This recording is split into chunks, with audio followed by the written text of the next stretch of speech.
3 short stories by Elia Peattie and read by Christopher Halton. A Grammatical Ghost.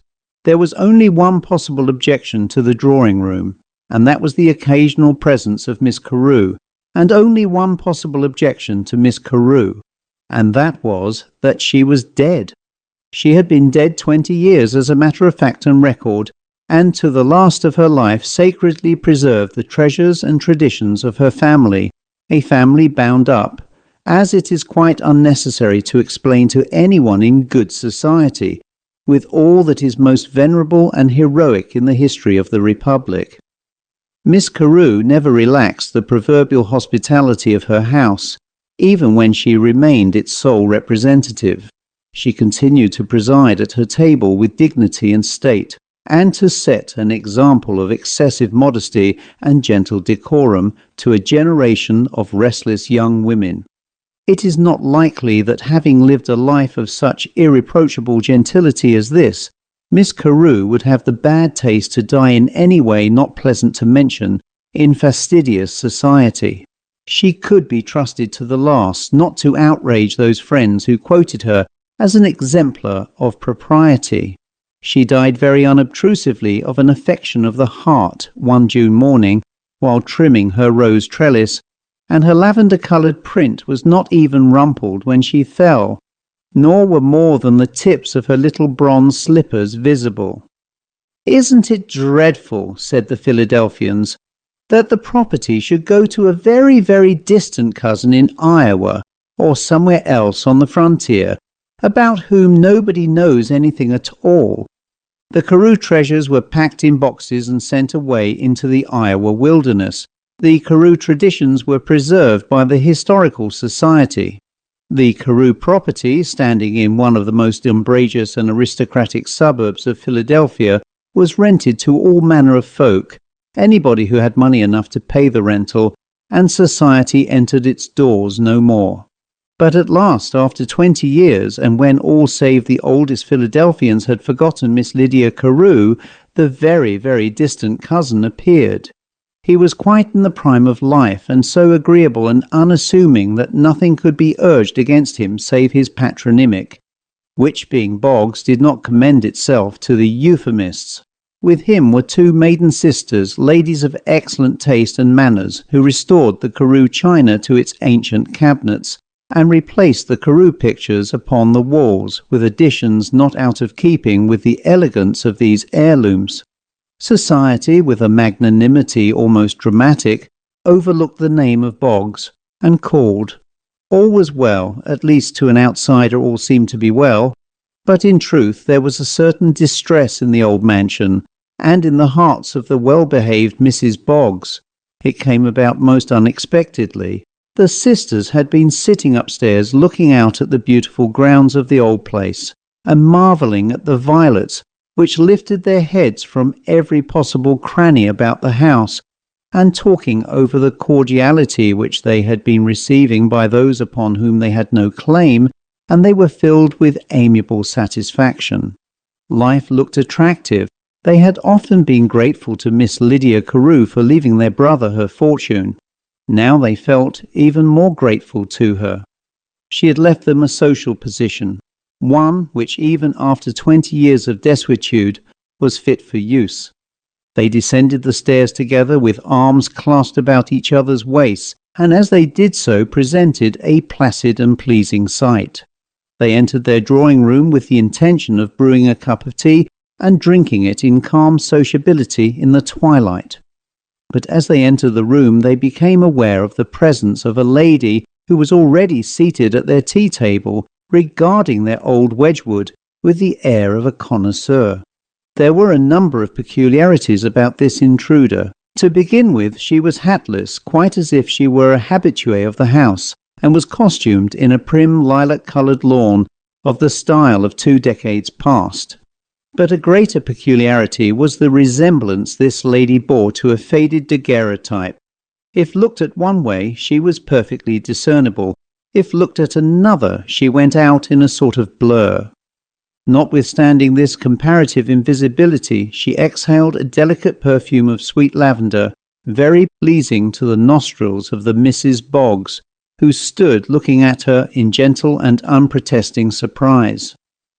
"I beg your pardon," began Miss Prudence, the younger of the Mrs. Boggs, but at this moment the daguerreotype became a blur, and Miss Prudence found herself addressing space. The Mrs. Boggs were irritated. They had never encountered any mysteries in Iowa. They began an impatient search behind doors and portieres, and even under sofas, though it was quite absurd to suppose that a lady recognizing the merits of the Carew Wedgwood would so far forget herself as to crawl under a sofa. When they had given up all hope of discovering the intruder, they saw her standing at the far end of the drawing room, critically examining a watercolour marine. The elder Miss Boggs started toward her with stern decision, but the little daguerreotype turned with a shadowy smile, became a blur and an imperceptibility. Miss Boggs looked at Miss Prudence Boggs. "If there were ghosts," she said, "this would be one." "If there were ghosts," said Miss Prudence Boggs, "this would be the ghost of Lydia Carew."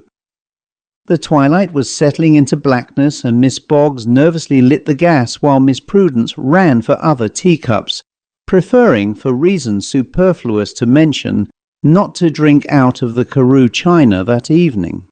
The next day, on taking up her embroidery frame, Miss Boggs found a number of old-fashioned cross-stitches added to her Kensington. Prudence, she knew, would never have degraded herself by taking a cross-stitch, and the parlour-maid was above taking such a liberty. Miss Boggs mentioned the incident that night at a dinner given by an ancient friend of the Carews. "Oh, that's the work of Lydia Carew, without a doubt," cried the hostess. "She visits every new family that moves to the house, but she never remains more than a week or two with anyone." "It must be that she disapproves of them," suggested Miss Boggs. "I think that's it," said the hostess.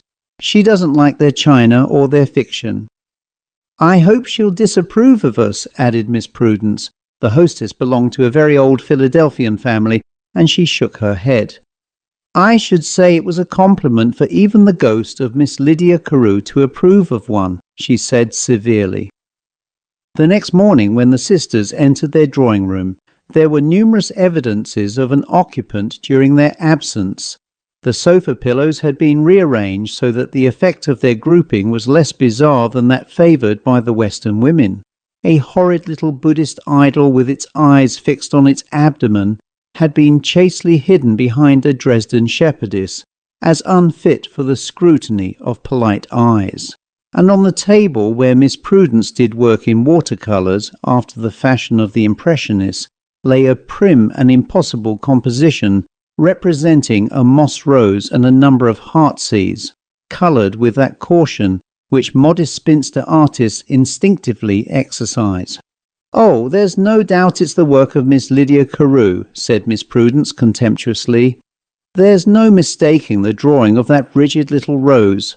Don't you remember those wreaths and bouquets framed among the pictures we got when the Carew pictures were sent to us? I gave some of them to an orphan asylum and burned up the rest." "Hush!" cried Miss Boggs involuntarily. "If she heard you, it would hurt her feelings terribly." "Of course, I mean," and she blushed. "It might hurt her feelings, but how perfectly ridiculous! It's impossible." Miss Prudence held up the sketch of the moss rose. "That may be impossible in an artistic sense, but it is a palpable thing." "Bosh!" cried Miss Boggs. "But," protested Miss Prudence, "how do you explain it?" "I don't," said Miss Boggs, and left the room. That evening the sisters made a point of being in the drawing-room before the dusk came on, and of lighting the gas at the first hint of twilight. They didn't believe in Miss Lydia Carew, but still they meant to be beforehand with her. They talked with unwonted vivacity and in a louder tone than was their custom. But as they drank their tea, even their utmost verbosity could not make them oblivious to the fact that the perfume of sweet lavender was stealing insidiously through the room. They tacitly refused to recognize this odour and all that it indicated, when suddenly, with a sharp crash, One of the old Carew teacups fell from the tea table to the floor and was broken. The disaster was followed by what sounded like a sigh of pain and dismay. "I didn't suppose Miss Lydia Carew would ever be as awkward as that," cried the younger Miss Boggs petulantly. "Prudence," said her sister with a stern accent. "Please try not to be a fool. You brushed the cup off with the sleeve of your dress."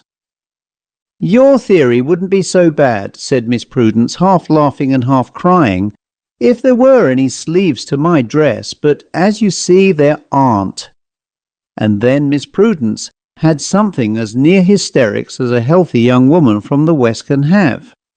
"I wouldn't think such a perfect lady as Lydia Carew," she ejaculated between her sobs, "would make herself so disagreeable.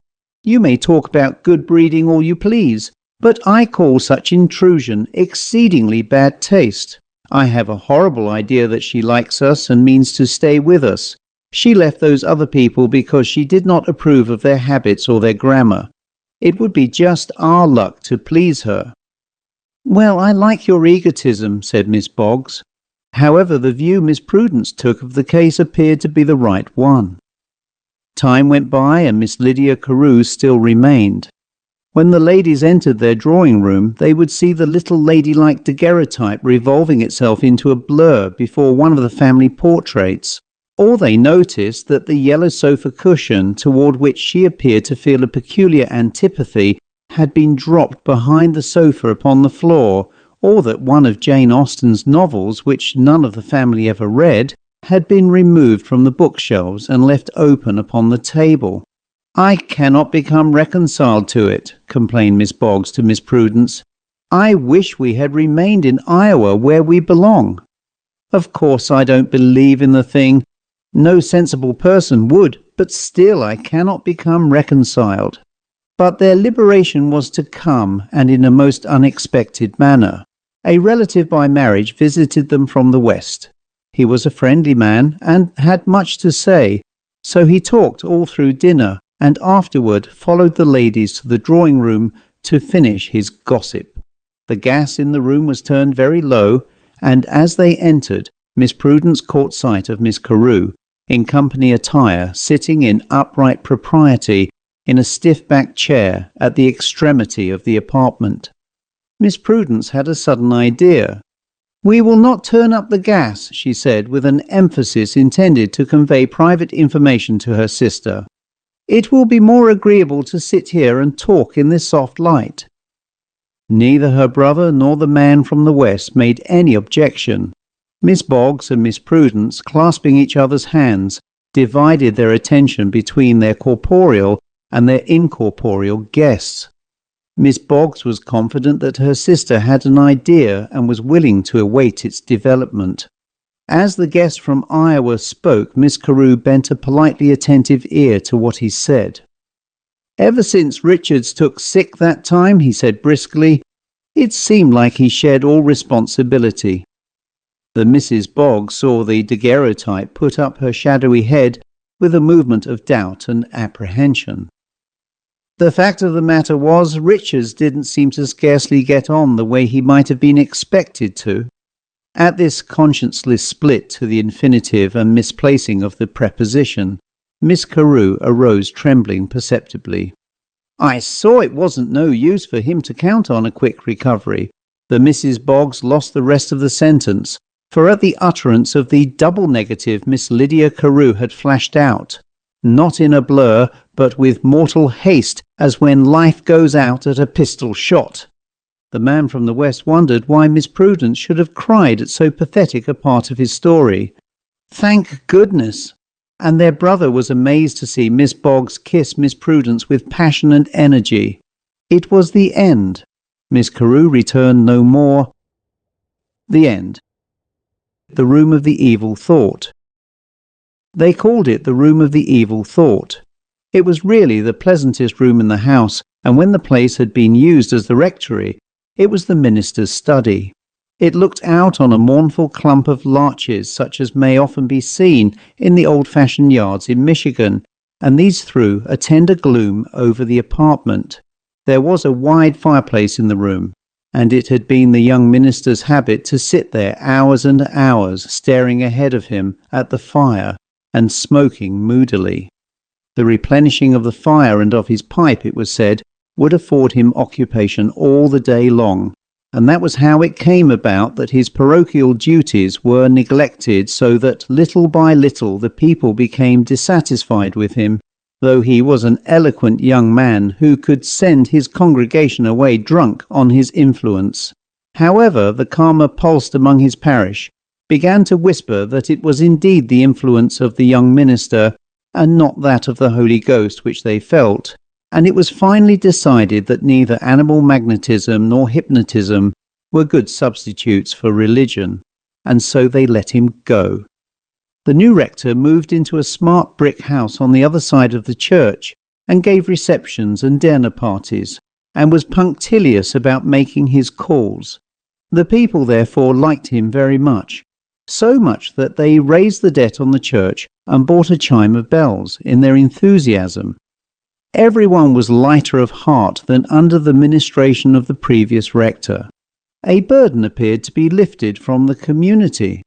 True, there were a few who confessed the new man did not give them the food for thought which the old one had done, but then the former rector had made them uncomfortable. He had not only made them conscious of the sins of which they were already guilty, but also of those for which they had the latent capacity. A strange and fatal man whom women loved to their sorrow, and whom simple men could not understand. It was generally agreed that the parish was well rid of him. He was a genius, said the people in commiseration. The word was an uncomplimentary epithet with them. When the Hanscombs moved in the house which had been the old rectory, they gave Grandma Hanscomb the room with the fireplace. Grandma was well pleased. The roaring fire warmed her heart as well as her chill old body, and she wept with weak joy when she looked at the larches, because they reminded her of the house she had lived in when she was first married. All the forenoon of the first day she was busy putting things away in bureau drawers and closets, but by afternoon she was ready to sit down in her high-back rocker and enjoy the comforts of her room. She nodded a bit before the fire, as she usually did after luncheon, and then she awoke with an awful start and sat staring before her with such a look in her gentle filmy old eyes as had never been there before. She did not move except to rock slightly, and the thought grew and grew till her face was disguised as by some hideous mask of tragedy. By and by the children came pounding at the door. "Oh, Grandma, let us in, please. We want to see your new room, and Mamma gave us some ginger cookies on a plate, and we want to give some to you." The door gave way under their assaults, and the three little ones stood peeping in, waiting for permission to enter. But it did not seem to be their grandma, their own dear grandma, who arose and tottered toward them in fierce haste, crying, "Away, away! Out of my sight! Out of my sight before I do the thing I want to do! Such a terrible thing! Send someone to me, quick, children, children! Send someone, quick!" They fled with feet shod with fear, and their mother came, and Grandma Hanscom sank down and clung about her skirts and sobbed. "Tie me, Miranda. Make me fast to the bed or the wall. Get someone to watch me, for I want to do an awful thing." They put the trembling old creature in bed, and she raved there all the night long and cried out to be held, and to be kept from doing the fearful thing, whatever it was, for she never said what it was. The next morning someone suggested taking her in the sitting room where she would be with the family. So they laid her on the sofa, hemmed around with cushions, and before long she was her quiet self again, though exhausted naturally with the tumult of the previous night. Now and then, as the children played about her, a shadow crept over her face, a shadow as of cold remembrance, and then the perplexed tears followed. When she seemed as well as ever, they put her back in her room. But though the fire glowed and the lamp burned, as soon as ever she was alone, they heard her shrill cries ringing to them that the evil thought had come again. So Hal, who was home from college, carried her up to his room, which she seemed to like very well. Then he went down to have a smoke before Grandma's fire. The next morning he was absent from breakfast. They thought he might have gone for an early walk and waited for him a few minutes. Then his sister went to the room that looked upon the larches and found him dressed and pacing the floor with a face set and stern. He had not been in bed at all, as she saw at once. His eyes were bloodshot, his face stricken as if with old age or sin, but she could not make it out. When he saw her, he sank in a chair and covered his face with his hands, and between the trembling fingers she could see drops of perspiration on his forehead. The end. From the Loom of the Dead. When Urda Bjarnason tells a tale, all the men stop their talking to listen, for they know her to be wise with the wisdom of the old people, and that she has more learning than can be got, even from the great schools at Reykjavik. She is especially prized by them here in this new country, where the Iceland men are settled, this America so new in letters, where the people speak foolishly and write unthinking books. So the men who know that it is given to the mothers of earth to be very wise stop their six-part singing or their jangles about the free thinkers, and give attentive ear when Urda Bjarnason lights her pipe and begins her tale. She is very old, her daughters and sons are all dead, but her granddaughter, who is most respectable and the cousin of a physician, says that Urda is 24 and 100, and there are others who say that she is older still. She watches all that the Iceland people do in the new land.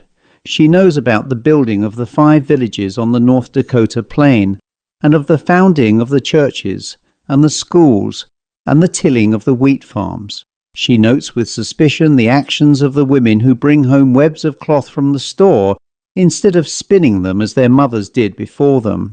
And she shakes her head at the wives who run to the village grocery store every fortnight, imitating the wasteful American women who throw butter in the fire faster than it can be turned from the churn. She watches yet other things. All winter long the white snows reach across the gently rolling plains as far as the eye can behold. In the morning she sees them tinted pink at the east. At noon she notes golden lights flashing across them. When the sky is grey, which is not often, she notes that they grow as ashen as a face with the death shadow on it. Sometimes they glitter with silver-like tips of ocean waves, but at these things she looks only casually. It is when the blue shadows dance on the snow that she leaves her corner behind the iron stove and stands before the window, resting her 2 hands on the stout bar of her cane and gazing out across the waste with eyes which age has restored after 4 decades of decrepitude. The young Icelandmen say, "Mother, it is the clouds hurrying across the sky that make the dance of the shadows." "There are no clouds," she replies, and points to the jewel-like blue of the arching sky. "It is the drifting air," explains Friedrich Halderson, he who has been in the northern seas. As the wind buffets the air, it looks blue against the white of the snow. 'Tis the air that makes the dancing shadows. But Urda shakes her head and points with her dried finger, and those who stand beside her see figures moving, and airy shapes and contortions of strange things, such as are seen in a beryl stone. "But Urda Bjarnason," says Ingeborg Christiansen, the pert young wife with the blue-eyed twins, "why is it we see these things only when we stand beside you and you help us to the sight?" "Because," says the mother with a steel-blue flash of her old eyes, "having eyes ye will not see." Then the men laugh. They like to hear Ingeborg worsted, for did she not jilt 2 men from Gardar, and 1 from Mountain, and another from Winnipeg? Not even Ingeborg can deny that Mother Urda tells true things. "Today," says Urda, standing by the little window and watching the dance of the shadows, "a child breathed thrice on a farm at the west, and then it died." The next week at the church gathering, when all the sledges stopped at the house of Urda's granddaughter, they said it was so, that John Christiansen's wife Margaret never heard the voice of her son, but that he breathed thrice in his nurse's arms and died. "3 sledges run over the snow toward Milton," says Urda. "All are laden with wheat, and in one is a stranger. He has with him a strange engine, but its purpose I do not know." 6 hours later, the drivers of 3 empty sledges stop at the house. "We have been to Milton with wheat," they say, "and Christian Johnson here carried a photographer from St. Paul." Now it stands to reason that the farmers like to amuse themselves through the silent and white winters, and they prefer above all things to talk or to listen, as has been the fashion of their race for 1,000 years. Among all the storytellers there is none like Urda, for she is the daughter and the granddaughter and the great-granddaughter of storytellers. It is given to her to talk, as it is given to Jon Thorlakson to sing. He who sings so as his sledge flies over the snow at night, that the people come out in the bitter air from their doors to listen, and the dogs put up their noses and howl, not liking music. In the little cabin of Peter Christiansen, the husband of Urda's granddaughter, it sometimes happens that 20 men will gather about the stove. They hang their bearskin coats on the wall, put their fur gauntlets underneath the stove, where they will keep warm, and then stretch their stout felt-covered legs to the wood fire. The room is fetid, the coffee steams eternally on the stove, and from her chair in the warmest corner, Urda speaks out to the listening men, who shake their heads with joy as they hear the pure old Icelandic flow in sweet rhythm from between her lips. Among the many, many tales she tells is that of the dead weaver, and she tells it in the simplest language in all the world. Language so simple that even great scholars could find no simpler, and the children crawling on the floor can understand. John and Loa lived with their father and mother far to the north of the island of fire, and when the children looked from their windows, they saw only wild scores and jagged lava rocks, and a distant deep gleam of the sea. They caught the shine of the sea through an eye-shaped opening in the rocks, and all the long night of winter it gleamed up at them, like the eye of a dead witch. But when it sparkled and began to laugh, the children danced about the hut and sang, for they knew the bright summer time was at hand. Then their father fished, and their mother was gay. But it is true that even in the winter and the darkness they were happy, for they made fishing nets and baskets and cloth together, John and Loa and their father and mother, and the children were taught to read in the books, and were told the sagas, and given instruction in the parts singing. They did not know there was such a thing as sorrow in the world, for no one had ever mentioned it to them. But one day their mother died. Then they had to learn how to keep the fire on the hearth, and to smoke the fish and make the black coffee. And also they had to learn how to live when there is sorrow at the heart. They wept together at night for lack of their mother's kisses, and in the morning they were loath to rise because they could not see her face. The dead cold eye of the sea watching them from among the lava rocks made them afraid, so they hung a shawl over the window to keep it out. And the house, try as they would, did not look clean and cheerful as it had used to do when their mother sang and worked about it. One day, when a mist rested over the eye of the sea, like that which one beholds on the eyes of the blind, a greater sorrow came to them, for a stepmother crossed the threshold. She looked at John and Loa and made complaint to their father that they were still very small and not likely to be of much use. After that they had to rise earlier than ever, and to work as only those who have their growth should work, till their hearts cracked for weariness and shame. They had not much to eat, for their stepmother said she would trust to the gratitude of no other woman's child, and that she believed in laying up against old age. So she put the few coins that came to the house in a strong box and bought little food. Neither did she buy the children clothes, though those which their dear mother had made for them were so worn that the warp stood apart from the woof, and there were holes at the elbows and little warmth to be found in them anywhere. Moreover, the quilts on their beds were too short for their growing length, so that at night either their purple feet or their thin shoulders were uncovered, and they wept for the cold. and in the morning, when they crept into the larger room to build the fire, they were so stiff they could not stand straight, and there was pain at their joints. Their wife scolded all the time, and her brow was like a storm sweeping down from the northwest. There was no peace to be had in the house.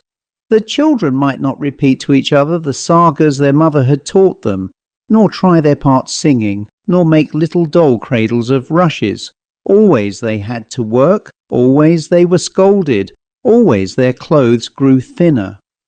"Stepmother," cried Loa one day, she whom her mother had called the little bird, "we are a cold because of our rags. Our mother would have woven blue cloth for us, and made it into garments." "Your mother is where she will weave no cloth," said the stepmother, and she laughed many times. All in the cold and still of that night, the stepmother wakened, and she knew not why.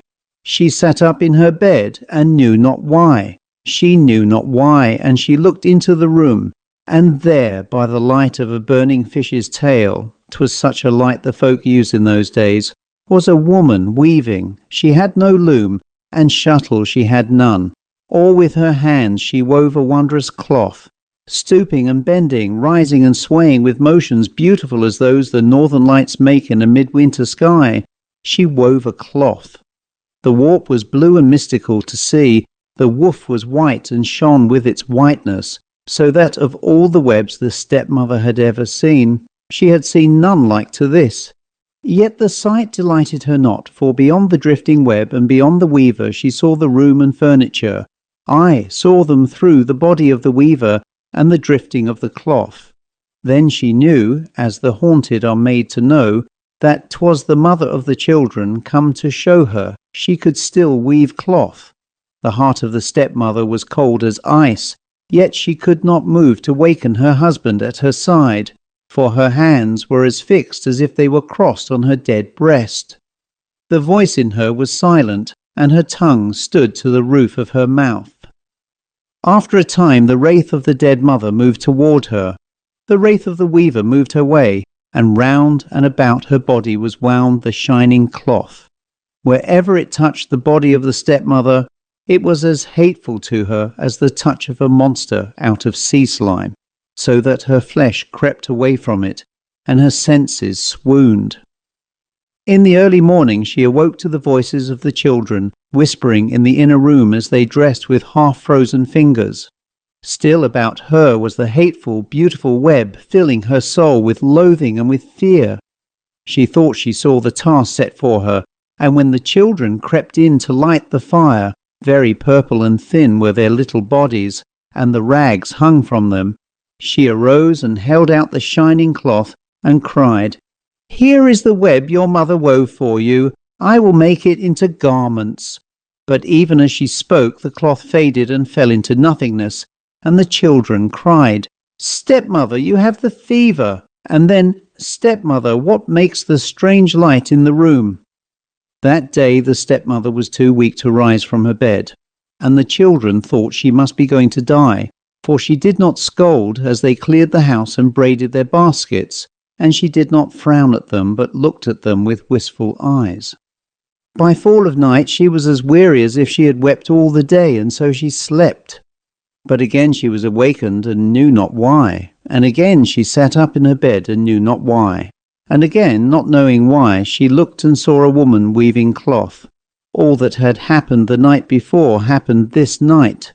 Then when the morning came, and the children crept in shivering from their beds, she arose and dressed herself, and from her strong box she took coins, and bade her husband go with her to the town. So that night a web of cloth, woven by one of the best weavers in all Iceland, was in the house, and on the beds of the children were blankets of lamb's wool, soft to the touch and fair to the eye.